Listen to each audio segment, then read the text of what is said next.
Okay, so let's jump right into it. Today we have one of my favorite people, one of my heroes, Alice Cahn, who's done some of the most amazing work. I've had the opportunity to work together and alongside with Alice a couple times. It's never enough, but I always enjoy it. And rather than me kind of walking through Alice, your amazing experience and some of the products and the places you've been, why don't we start there? I think you started in education coming out of school. Is that correct? I did. All I ever wanted to be was a school teacher. My undergraduate degree was in elementary education from NYU, and I loved it. I was really lucky, got a job right out of college. Of course, my degree was in early childhood ed, but the only job that was available was in middle school. So I got hired as a middle school social studies teacher. So I was what, 22? My students were 14. They were taller than I were.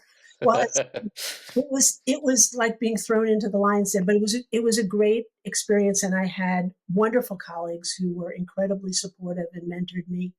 Um, After a couple of years, what moved me out of the classroom and onto new adventures at the time was that I had sixth and seventh graders who really couldn't read well enough to use the textbooks. So I began borrowing 16 millimeter films from the Jefferson Market Library, which was the technology at the time, um,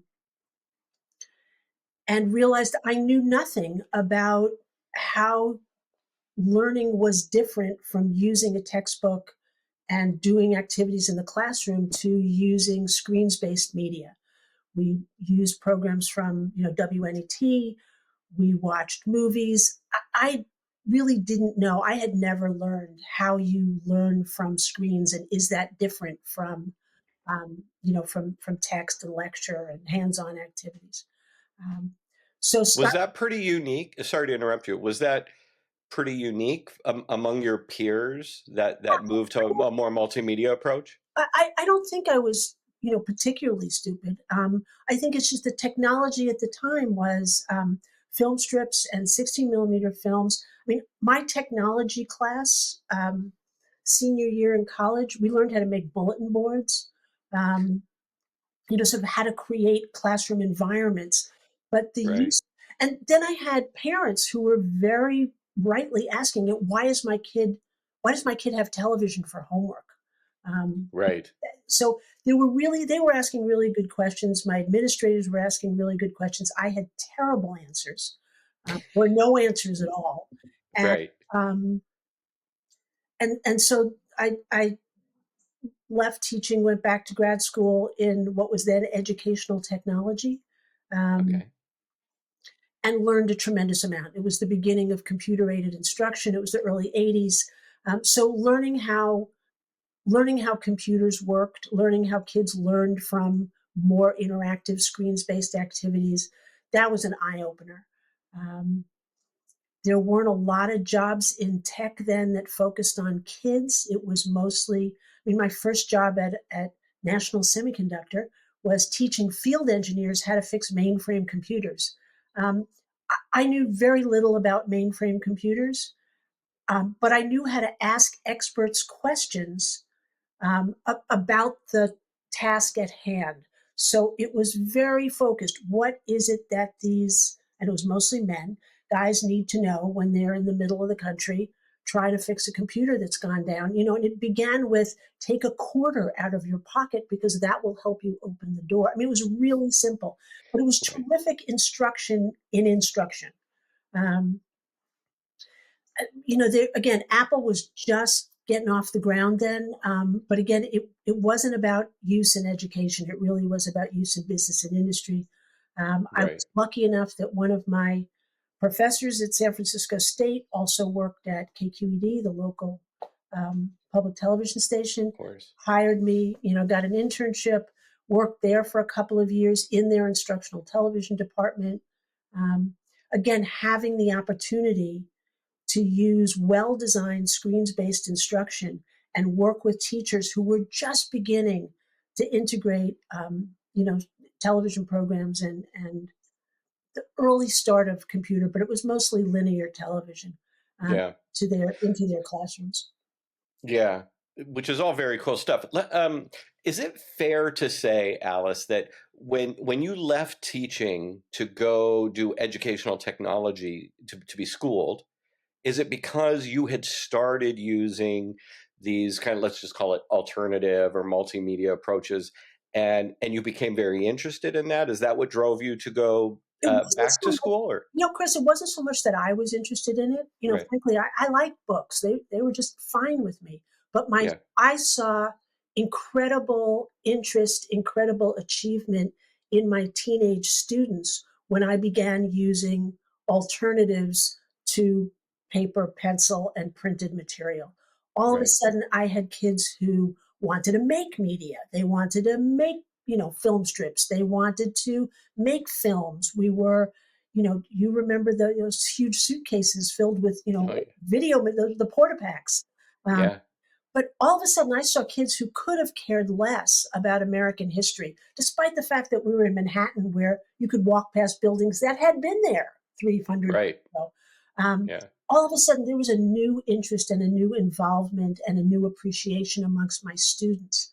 And I think that's what it was less about me and more about they like this a lot more. I can be more successful as a teacher. They can be more successful as learners because this connects with them in a way that I hadn't been able to before. yeah, yeah. So the hesitancy among parents and teachers, I don't want to skip into the looking forward piece of it, but do you think that's a pattern that kind of repeats itself as new technologies come along? Oh, absolutely. And, Ellen Wartella, who's at Northwestern University, has written about this, better than anybody. So this is a direct steal from Ellen.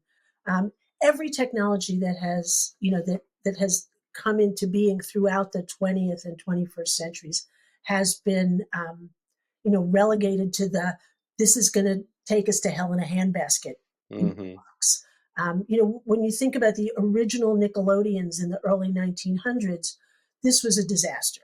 This is Yeah, all the kids were going to want to do was go see these, movies. When radio came into being, all kids were going to want to do was lie on the living room rug and stare at the radio and listen to that. In fact, the first regulations around children's media were about radio. Um, yeah, so it happened with radio. It happened when television came into being. Happened when the computer was introduced in the 80s and into the 90s. So that we've seen a societal pushback until we realize how well those technologies work um, in engaging students, informing students, inspiring students. yeah, yeah. I mean, it's funny. One of the things that you didn't mention, but I think you'll agree with, is I'll tell you a funny story. I was at the bookstore the other day, just browsing through kind of the books and things that are out there, which is kind of a rarity these days.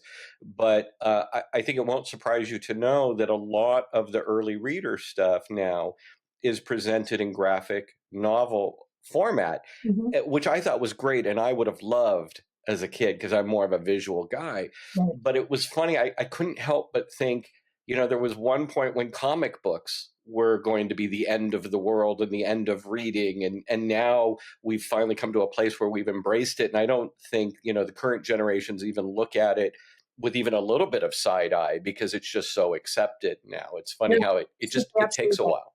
Yeah, I think you're absolutely right. So hopefully, we now have a generation of parents who grew up Yes. who are more of digital natives, so that as new technologies come into play, and as they find their way into the classroom with more regularity, and as parents see that these really can help students of differing abilities um, learn in ways that more traditional methods didn't succeed as quickly or didn't succeed as well. Yeah. My hope is that we'll see less pushback.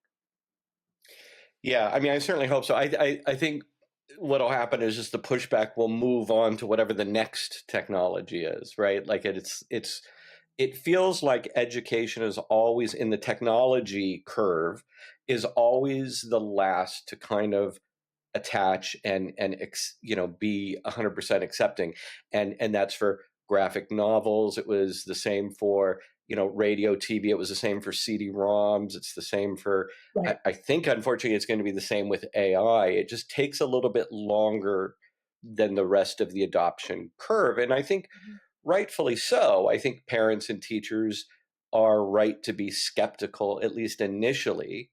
But I think where we get into trouble is, instead of having a healthy skepticism, is if we either put our head in the sands and pretend like it doesn't exist, or that it's not popular, or we're just somehow kind of imprisoned by our old ways of thinking. Now I'm starting to preach, so I'm gonna back off on that. But I love that discussion. Right. Okay, so you're doing mainframe computers, uh, Oh, teaching yeah. people how to work with them, and then how do you make that jump from back into the world of did you go into television after that, or how did you get back to content? You know what? I've always pretty much been focused on content. I was not a really good producer. Um, I'm a much better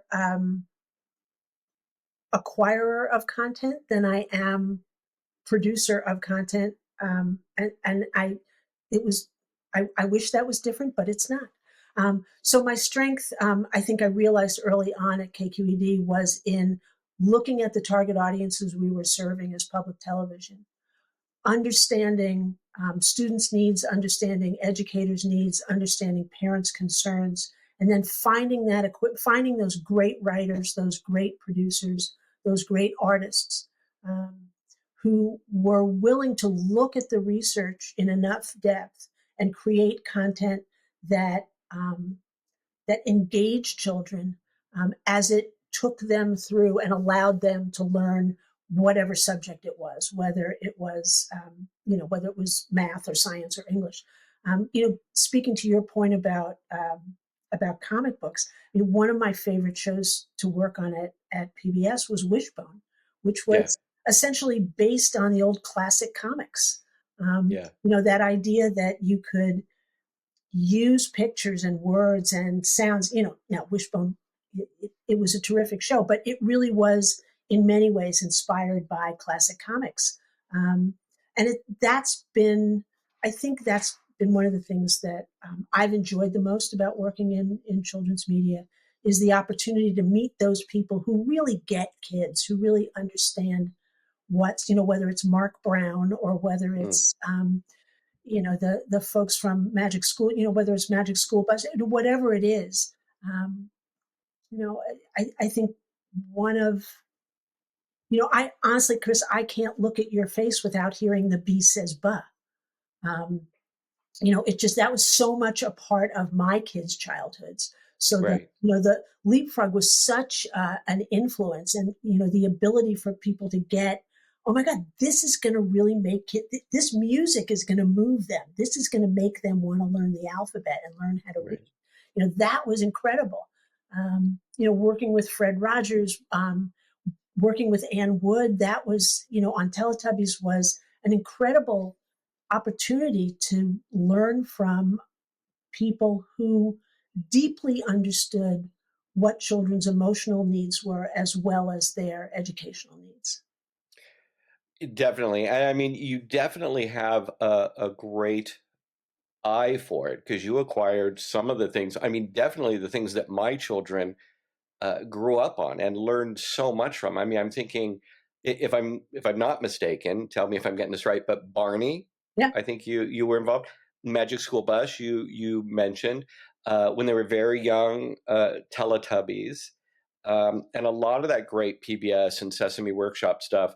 And you mentioned the leapfrog stuff, and I'll just tell you, from the mutual admiration kind of point of view, is all we did when we were producing those videos at Leapfrog was look at what all of these people who you had found, what Fred Rogers, what had Arthur had done at Wishbone, and just come up with, try to find what are the things that we know pedagogically are correct and good and strong, but also what is engaging. And that's what all of those shows did so well. The music components, the visual components, they're all so incredibly important for children. I think children's content is so much harder to produce, and for it to be successful, because it's so complex. There's so many different ways to come at it and think about it. Whereas when you're creating content for older, young adults, you can take certain shortcuts and things don't need to be so neatly tied up or reinforced or whatever. But children's content is really hard, and you had an amazing eye for spotting that. And Thank you. That's nice to hear. I think that you're right. It's a challenge, and it was one of the things that was so exciting about working at Cartoon Network. Is you had mhm, animators who really wanted to create terrific content for kids, and they were wonderful artists. But they remembered who they were as children, which was 20 years back, right, sometimes more. Um, and the challenge is to be able to meld what you remember of being a child and having those experiences with what you don't remember, um, right, with what 5 year olds really want and what their attention span really is. I think one of the most meaningful, research focus groups we did at Cartoon that you could see the writers just kind of go, is one kid said, "Well, I'm not allowed to watch Ed, Ed, and Eddie because they right. use the S word." I was like, no, standards and practices would never let us say shit. And I said, really? The S word? And he went, yeah, they say the word stupid. I, Uh, I get in trouble when I say the S word. So, and you could see writers go, right. Like, yeah.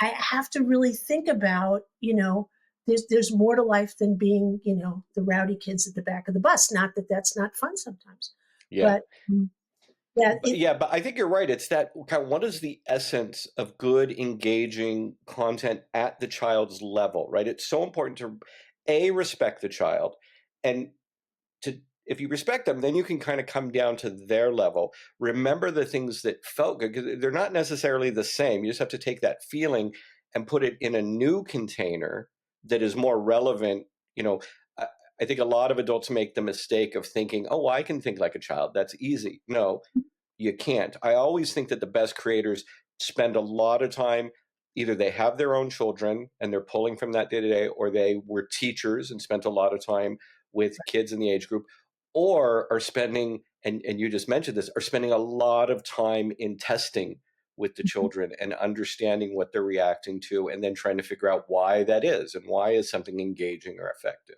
right. And it really, I think Sesame Street and Fred Rogers really paved the ground for people understanding the importance of developmental research informing creative. Yeah, But you realize that, both those shows were on the air for an awfully long time before the business of children's television became what the industry and what society thought as a profitable space and an right, engaged, a popular space for kids to be. And that's where I really do give the creators of Barney an awful lot of credit, because there was a half-hour show that was relatively inexpensive to produce. Um, Within a short period of time on air, had hundreds of licensees, um, and all of a sudden, everybody wanted to be in the kids business because it could be a business. And so I think it was at that point that you saw research. I mean, you could talk about how that was detrimental, but from the preschool standpoint or the early childhood standpoint, it was at that point in the early 90s that I think people thought, oh, if you pay attention to researchers and academics, you can make a product that not only will kids love, their parents will like it as well. And they'll buy the sheets and the lunch boxes and the Lunchables and whatever else goes along with it. So, I mean, Fox was in the children's business for a while in the right, 90s because they thought, whoo, I could make something of this. yeah, I think it's calmed down a little bit since then. And then with YouTube and other outlets and technology moving on, it's made it so much easier for people with real talent to get their stuff out there. The distribution is broadened in so many ways that's wonderful. yeah, But I do definitely, think that Barney sometimes doesn't get the credit that it deserves as a kind of inspiration. yeah. his You busy. know, the interesting thing about Barney, I always thought too, is that it was this perfect mix of things that kind of came together, right? So my children really loved Barney, and but it also felt familiar to me Mhm. because it had a little bit of Fred Rogers in that it was very well thought out and very kind of purposeful in what it was trying to do. But also for the children watching it, it wasn't evident. It wasn't like curriculum was coming at them or there was a message coming at them. It was just fun and it was feel good. And that's the Mhm. Fred Rogers part. It also felt familiar to me as someone who grew up on Sid and Marty Krofft Right, content. Having a full suit character right. was just not something of the next generation. They hadn't seen that. So it was new to them, Mhm. but familiar to me. Right. And so it kind of had all of these things working together that kind of gained my trust. It felt familiar as a parent. And we did. We bought the sheets. We bought the Barney that you would put in front of the TV while the show was on. We had the videos. I mean, we had absolutely everything because it was so trustworthy. Right. And I think I think that it comes from this place that we learned from Fred that Barney also did that it is so evident to me, but unfortunately not to everyone. But I always talk about this. It starts with a healthy respect for the viewer. You Mhm. know, I see a lot of television, a lot of programming. I mean, it is a lot easier to get content out there. Unfortunately, that means it's a lot easier for not so healthy or not so valuable content to be out there too. I think of, you know, all these educational applications that are out there. There's over 400,000 educational applications out there. Most of them are terrible because I shouldn't say that. Most of them have questionable effectiveness, but I really think it's because they don't start with a healthy respect for the child. And I think that's something that you always, I don't know if that was a conscious thing for you, but that's something that you've tuned into with all your properties. Oh, that's nice to hear. You know what? Yeah, I wish I could tell you why, but um, no, that's nice to hear. I do think that the researchers looking at the success of Barney and measuring its popular success with its educational efficacy said something that I'll never forget, and it was Dorothy and Jerome Singer at Yale, who said it's the perfect model of a preschool classroom. Right. So this is, if you walked into a preschool classroom, this is how a teacher, a really great early childhood teacher, this is how she or he talks to talks to the students. Yeah. And that's, I think, to your point of it respected who kids were, where they were, with content and music and movement that was something that kids really wanted to play along with. And you could also measure kids' um, learning and sophistication when you watch their reactions to certain content change. I mean, one of the pieces of research that I always loved was, I'm a huge Dora the Explorer fan. Yes. Um, and you'd watch kids, watch Dora and answer all the questions. And she'd ask you what your favorite part was. And you knew your child had reached a tipping point when Dora said, "What's your favorite part?" And your kid said, "The door," or "poop." Right. Or, and you went, Yeah. "Oh, they get it. They get that she's Yeah. not listening." So it was almost like a rite of passage. Yeah. But I think Blue's Clues and Dora are Yes. another two series that really moved the industry forward in ways that we're still replicating and learning from. Yeah, no, I agree. That interaction back at the screen is so important, right? Because there's an engagement, there's something two-way going on there. And I totally get what you're saying. When you hear them talking back, and to me with the leapfrog stuff, it was whenever we would get in a situation, we'd watch kids watching the videos or doing the stuff, and they would sing along with it. Right. It's so heartwarming because that's coming from such a very real place and a real deep connection Mhm. that you've made, and you know that it's reinforcing curriculum and great ideas and inquisitiveness and all of those things. So I think that's amazing. But for so many years, I think the frustration, at least that I had, and now we'll kind of start moving into where we are today and what's to come, is in designing this content, it's always been such an exercise in trying to evoke that response, a two-way response with an inherently one-way medium, right? Right. So if you're on TV or video or through a toy, we could only assume that the child was engaged. We didn't really know unless we were right there with them and you could hear them singing or calling back out to the TV. But we know that that's the goal, right? So the thing that excites me about technology today and where technology is getting to is this idea of the toys or the books or the video or whatever the medium is can have a better understanding of what's going on with the child, especially as we start to incorporate things. I'm trying to do this in a way that I'm not pitching my own product here, but No, the ability to have that modal awareness of what's going on, I think, is so key. no, I completely agree. And I'm older than you. And so for the more mature parents and grandparents in the audience to have gotten in trouble for drawing on the screen when they watched Winky Dink. Yeah. Um, so, that was like, draw this. It was like, okay, I've Yeah. got crayons. I can do this. And my mother was like, you cannot. Yeah.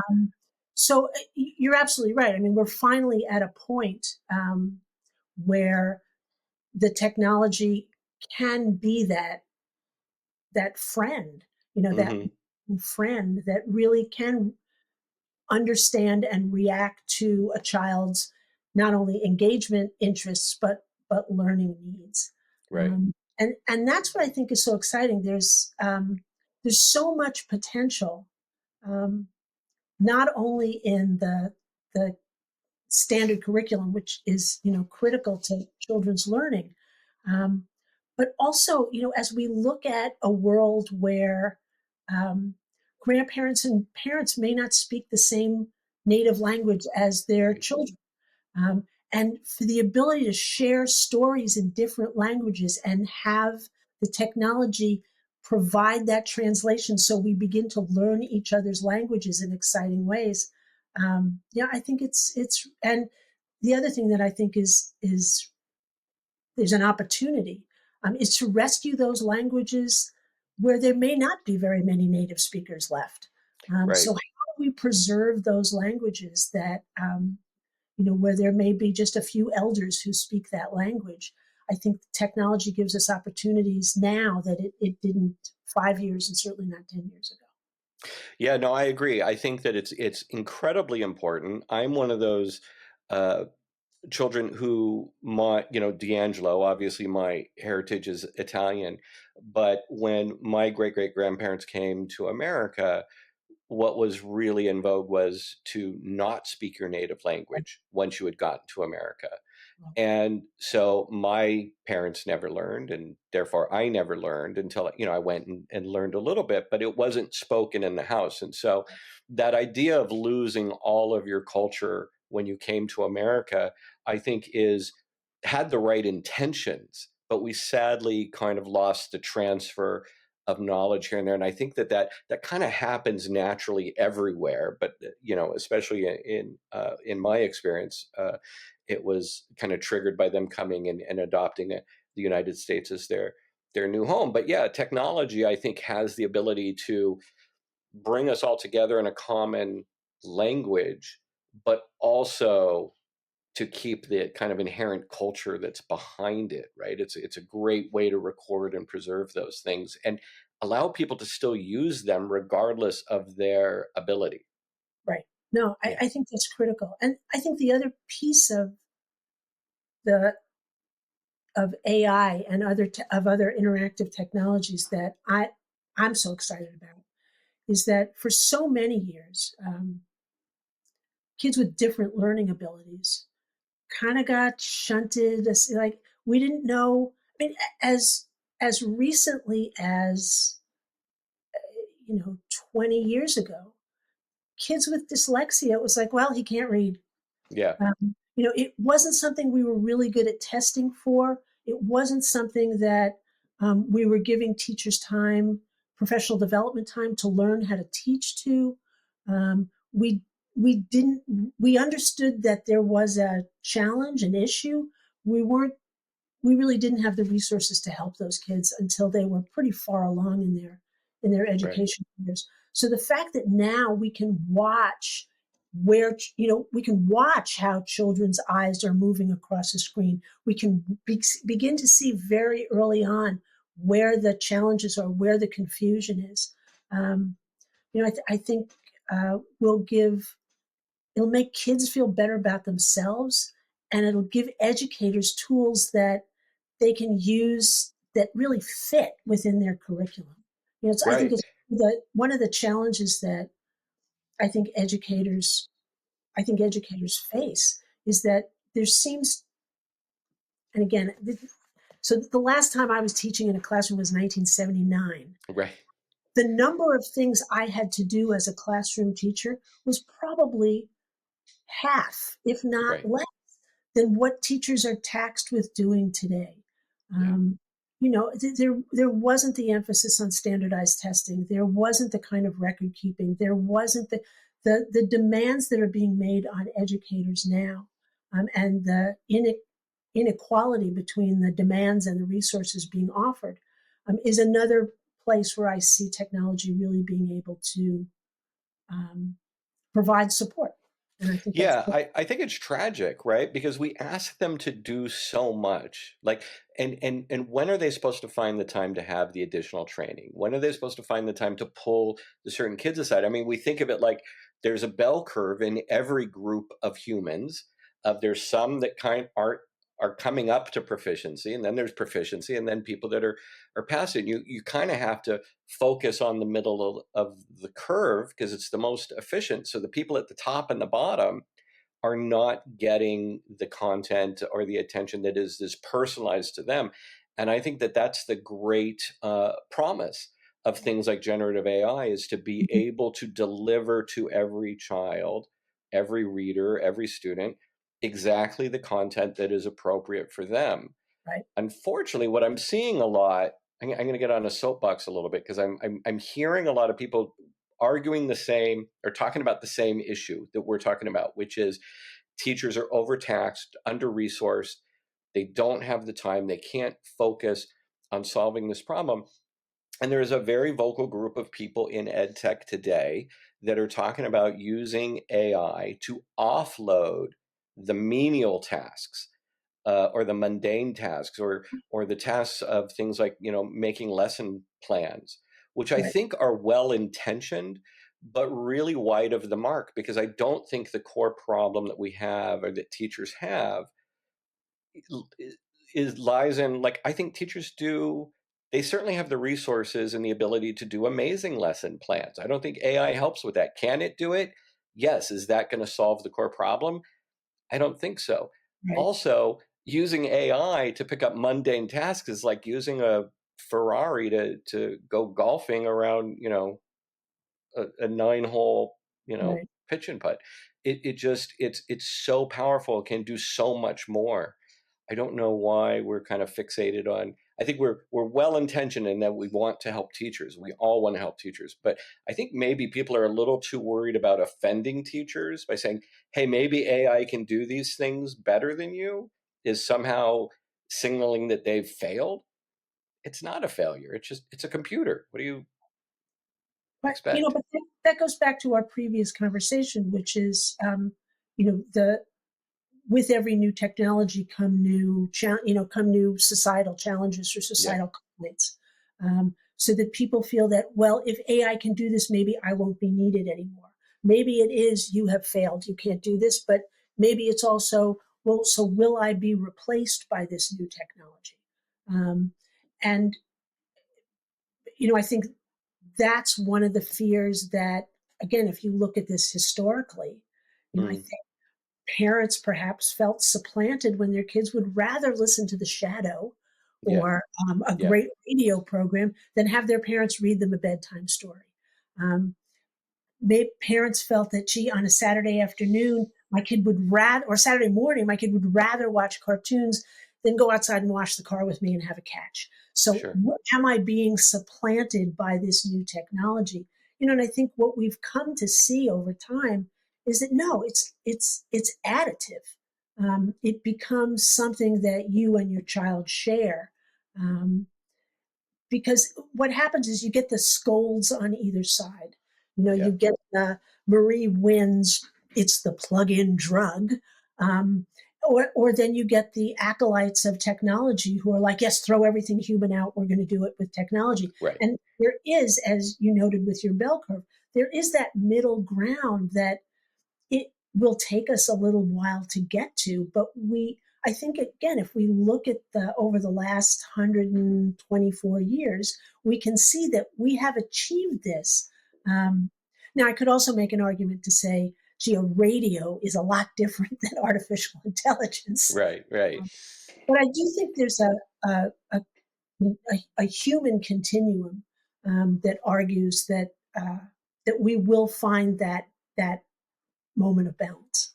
Yeah, no, I think so too. It takes time and it's almost generational, right? Because radio is a lot different than AI, but at the time, I think Right. it posed the same threat and feelings of dread. I mean, I remember reading about, I think it was John Philip Sousa, who was very concerned when the phonograph was invented. He was convinced that the human ability to sing would atrophy Wow. because, and he refused to record onto phonograph because he thought it would be the end of people going out on their porch and all singing together. Now, he wasn't totally wrong. It changed the way we interacted with music, but we certainly didn't atrophy any important kind Right. of parts of our being. So, I think when radio came out, I think that was, kids won't read anymore. When TV came out, they won't read, they won't go outside and play. Now, they don't play as much as they used to or should, but I grew up on television and I was fine. And also, the other thing is, it's fine, I think, to have these standards and say, parents are busy too, and parents are more busy than they've ever been. We have both parents working. We have a lot of single parent families. We have a lot of families where the parents are working a couple jobs or they don't speak English as a first language. And these all have an impact. And so I think that television and radio and comic books have always been kind of a way to bridge that gap a little bit. Is it as good as having a teacher for a parent who has all that expertise, but happens to not be working and can sit down and spend all those hours with you? Yeah, of course that's better, but it's not very realistic. Right. And it may not be better, depending on that teacher or parent's Right. individual strengths or weaknesses. But I think you raise a really good point. And this is something that, eventually, you know, television and computers, certainly radio, television, and computers got to, and that's equity of access. Yeah.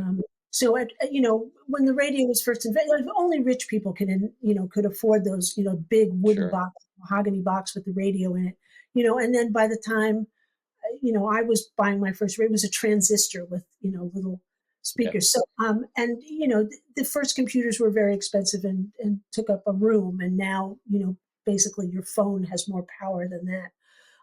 So one would hope that as AI content um, becomes more accepted, that it it will be accessible at a reasonable price or Yeah. no price at all if we think of it as a utility to Right. which we are all entitled.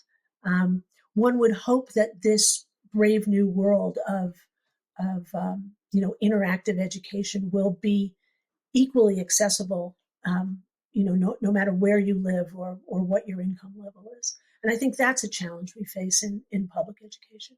Yeah. Sure. I mean, that's always the challenge, right? Access to good schools, good Right. libraries, access to the internet. I mean, these are things we still struggle with because we haven't prioritized it.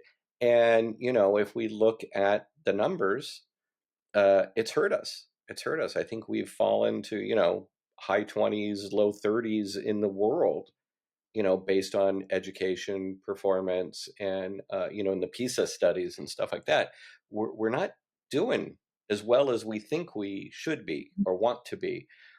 And I think access is a big part of it. Yeah. That's another big part of what I think AI and generative AI kind of holds for us also, which is not necessarily the access, but maybe the emotional access to it. One of the things that I'm a big believer in is, as we move forward with Leonardo, one of the big things is illustrating these books and writing these books in real time, but taking into account who that reader is. What is their race? What is their setting? What kind of things do they enjoy? Not only passion topics, which we've always known is a great way to engage kids, but also that every book kind of looks like the child who's reading. So it's accessible to them emotionally because it looks like their environment. It looks like their family and friends, etc. It can be the same story, but if it's kind of updated in real time, why not make it that personal? Yeah, no, and I think, look, you look at the research that, come out of Gina Davis's foundation and others, if you can see it, you can be it. Yes. And I think, once again, where I think Leonardo and other products using this technology, um, what I absolutely think you're doing right is beginning with the research, and not only beginning with the technological research, but beginning with the developmental research. Who is this audience? Yeah. What do they like? What do they look like? What scares them? And I think, what makes them happy? But I think that question, what frightens you or what worries you, is a Hmm. question we don't often ask little kids. Right. We ask them what their favorite color is, and what they like best for lunch. Um, but I think we can learn a lot by asking kids, what worries you? What, what are you, what makes it hard to fall asleep at night, or, what Yeah. scares you a little bit? I think we can learn an awful lot and develop content that soothes some of those fears and really addresses those things that, we just, as grown-ups, might, that stuff like that might just not bother us, but Right. it's like, whoa, that's more than I Yeah. can. I think that's an amazing idea, and it's an amazing point that goes back to that idea of, like, as an adult, we're always kind of looking through or restrained by these spectacles of our own history and feelings as an adult, and our memory of them, which memories can be pretty flawed. Mhm. But I think you're right. If we get down at the level of the child and have the respect to ask them, not be afraid to ask them what makes them Right, afraid.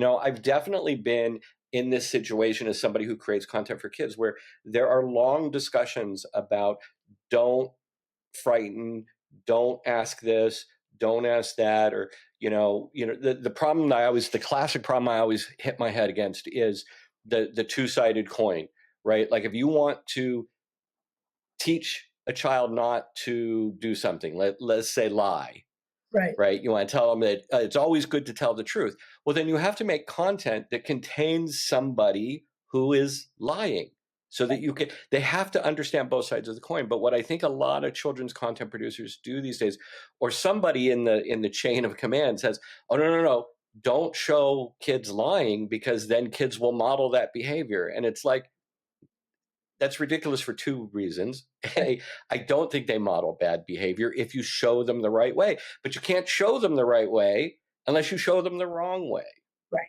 No, I right? think that's a really good point. And I think it's why books by people like Kevin Henkes Yes. and Maurice Sendak are Yeah. so, continue to be, even though they were written, 20, 30 years ago or more, continue to resonate with early childhood readers Yeah. and with their parents, because it's about the things, it's about, my somebody made fun of my name, or I can't go to school without my blanket, Yeah. or, who are the wild things in your life, Yeah.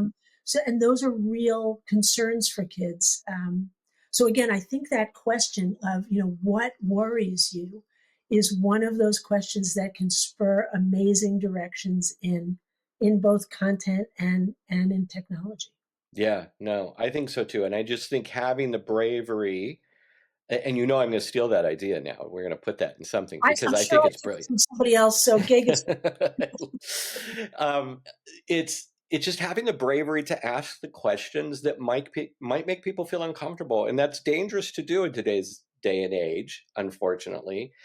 But I think that we have to start being honest and truthful and being brave and asking things and not being worried about talking about things that might upset the child or might upset might give the teacher the wrong impression about our value of teachers or the right, school system or whatever, right? Like I tend to question all of these things, but it's not a judgment of, when I say, hey, I think the educational system is broken, I'm not blaming anybody. I'm just saying, here's how we got where we are, and shouldn't we be looking at it honestly? But I just feel within the political system, within society, within products, we're not being honest with ourselves, and we're not allowing ourselves to ask the questions that could get us to real answers because we're afraid we're going to hurt somebody's feelings. right, right. I think that's sad.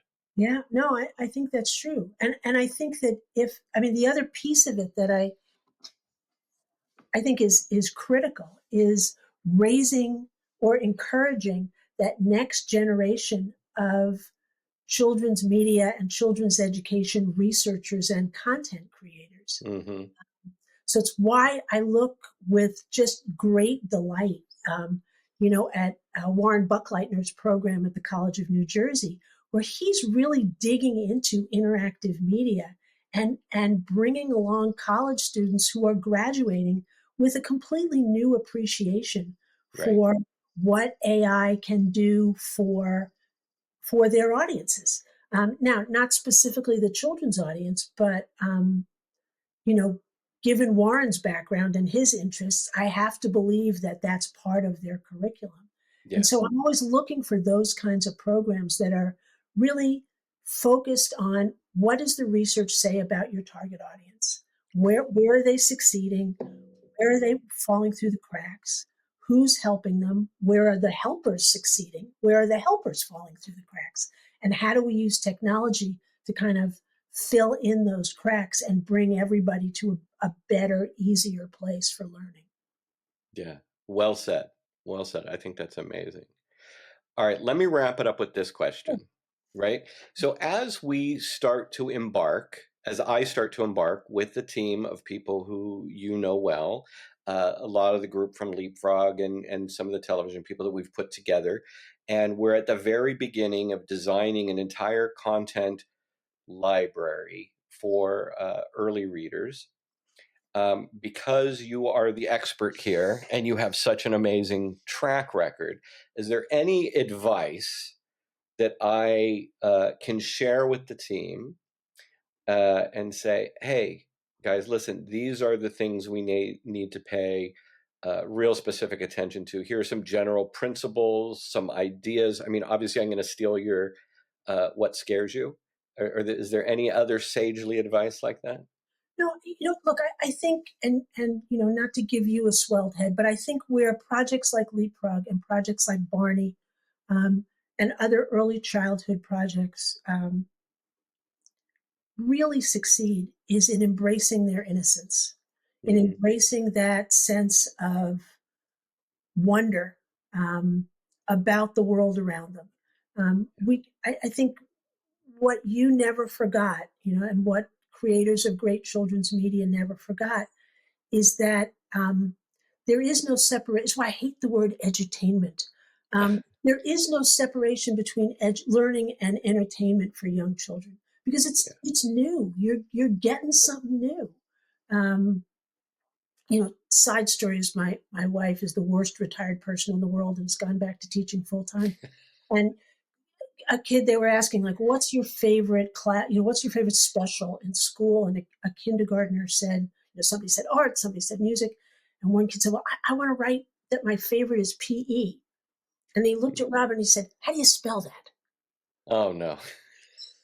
It's like it was new. He thought Yeah. that's PE. It's like so Yeah. You every gotta love it. everything is new, and kind of appreciating that innocence Yeah. um, and that sense of color, that sense of the ability to sing along, the ability to dance along. There's no embarrassment there. Yeah. Um, Yeah. I think that we all loved and read, S.E. Hinton's books growing up, um, and that line where Johnny is lying in the hospital bed and he says to Ponyboy, "Stay gold," Yeah. which comes from that poem. That all God's nature is gold. He says, "Stay gold, Ponyboy. Don't lose that innocence. Don't lose that sense of wonder." And so I think you have an amazing team there that has a lot more smarts than I do in terms of research and technology, and content development. But I think that sort of stay gold is the only other thing I can offer. I love that because it kind of ties into something we were just talking about, which is, um, we've joked about this before. I think when I first met you, you brought up our shared disdain for the line of, they'll have so much fun they won't even realize they're Yes, learning, which is like, yes, oh, because anytime I hear that, I immediately understand that this person is not in the headspace of a child, because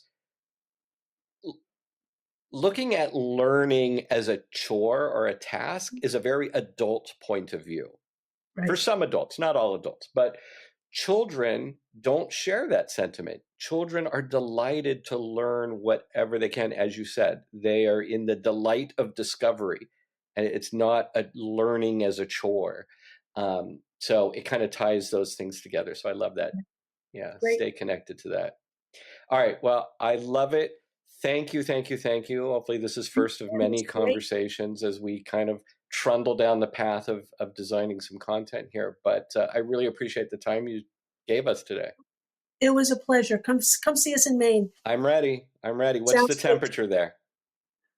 You're I'll wearing it. It looks like long still wear sleeves. a long sleeve Yeah. shirt, so So okay. I'm still in short sleeves here. So Yeah, as soon as I, you're in short sleeves, we'll talk about it. all right. Fair Okay. enough. Thanks, Alice. All my best. Thanks. Bye